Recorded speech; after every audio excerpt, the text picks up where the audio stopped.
आंकड़ों को देखने से लगता है कि यहाँ अपराध की स्थिति बिगड़ रही है, लॉ एंड ऑर्डर बिगड़ रहा है, लेकिन उसकी मूल वजह यह है कि ये जो शराबबंदी का कानून लगाया गया है, जिसकी वजह से प्रशासन का एक बड़ा हिस्सा वो तो शराबबंदी को लागू करने, उससे पैसा कमाने, उसको लगाने छिपाने में लगा हुआ है।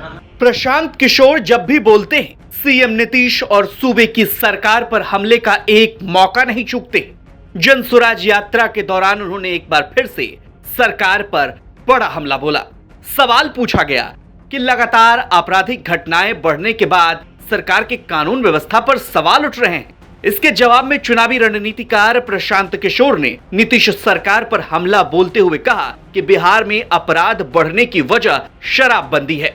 इस वजह से ही बिहार में अपराध हो रहे हैं। अगर आप बिहार के पिछले एक साल के अपराध के आंकड़े को देखेंगे तो चाहे वो दलित समाज के खिलाफ अपराध हो, महिलाओं के खिलाफ अपराध हो या फिर चोरी और डकैती, अपहरण और लूट जैसी घटनाएं हो, सभी अपराधों में बढ़ोतरी ही हुई है।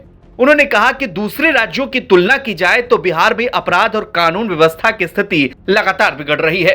इसका मूल कारण शराबबंदी कानून लागू करना है। इसकी वजह से प्रशासन का एक बड़ा हिस्सा शराबबंदी को लागू कराने, उससे पैसा कमाने और उसको छिपाने में लगा हुआ है।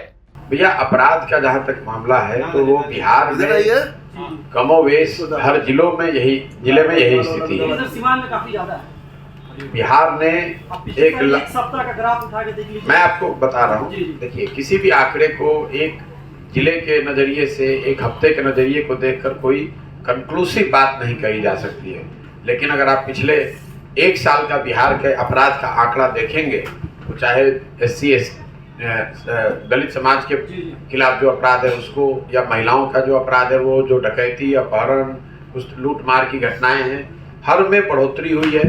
देश के स्तर पे Bihar relative to other state में ऐसा आंकड़ों को देखने से लगता है कि यहाँ अपराध की स्थिति बिगड़ रही है, लॉ एंड ऑर्डर बिगड़ रहा है, लेकिन उसकी मूल वजह यह है कि ये जो शराबबंदी का कानून लगाया गया है, जिसकी वजह से प्रशासन का एक बड़ा हिस्सा वो तो शराबबंदी को लागू करने, उससे पैसा कमाने, उसको लगाने छिपाने में लगा हुआ है, और जो लॉ एंड ऑर्डर की जो उनकी प्राइमरी जिम्मेवारी थी उसको छोड़कर और आप दूसरे काम में लगे रहेंगे तो लॉ एंड ऑर्डर खराब होगा ही।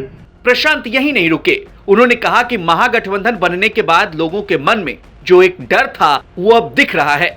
उन्होंने आरजेडी का नाम लिए बिना कहा कि लोगों को पिछला शासन अब भी याद है, लेकिन आज बिहार में अपराधियों का नहीं, अधिकारियों का जंगल राज है। जो महागठबंधन बनने के बाद से लोगों के मन में एक डर था, वो भी ये जो आंकड़े आप बता रहे हैं पिछले हफ्ते के या पिछले महीनों के, वो कहीं ना कहीं वो चरितार्थ तो दिख रहा है कि इस सरकार के आने के बाद, खासकर ये जब महागठबंधन की सरकार बनी है तो लोगों का एक यादाश्त भी है कि पीछे काफी अपराध रहा है।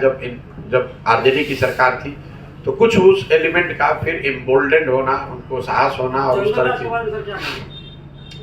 जंगल राज के बारे में ये कहेंगे कि बिहार में अपराधियों का जंगल राज यहाँ रहा है, वो तो सर्वविदित है। जनता ने पीड़ित होकर उस सरकार को उखाड़ कर फेंका था। आज जो सरकार चल रही है ये, इसमें अपराधियों का जंगल राज नहीं है, मैं ऐसा नहीं कह सकता हूँ, लेकिन आज की जो सरकार है ये अधिकारियों का जंगल राज है जी। या आज जनता अपराधियों से ज्यादा अधिकारियों से परेशान है, ऐसा मुझे देखने से लग रहा है। जाहिर है बिहार की जनता का मूड टटोलने निकले प्रशांत नीतीश और तेजस्वी पर हमले का एक मौका नहीं चूक रहे हैं। अब सवाल ये उठता है कि आखिर 2024 और 2025 में प्रशांत किशोर क्या कोई राजनीतिक विकल्प के तौर पर जन स्वराज को खड़ा कर पाएंगे?